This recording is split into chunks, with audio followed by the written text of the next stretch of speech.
Doriți să participați la joc? Cred că da. Numele și data nașterii.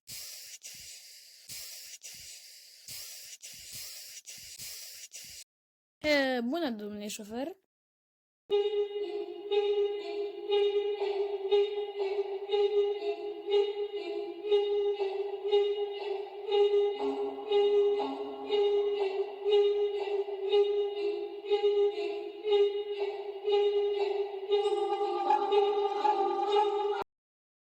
Mă simt de parcă m-a lovit asteroidul.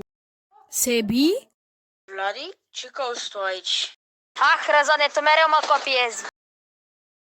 Ei, e bine măcar că acum suntem toți.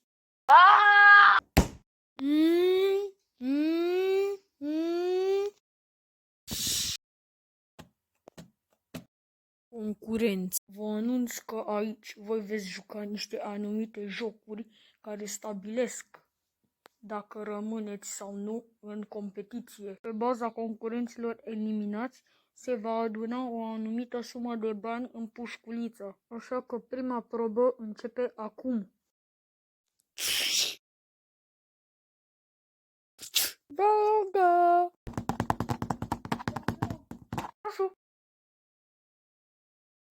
E timpul să eliminăm pe cineva.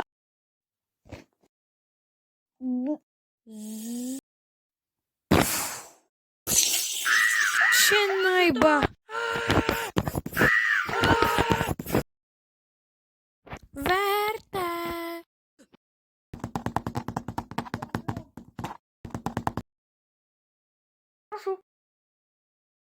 Verte! Spatele meu nu o să mai fie niciodată ce a fost. Cu aspectul ăsta, concurentul 451 va pierde sigur la proba de mâine. Băi, Rafa, mersi că mi-ai salvat viața.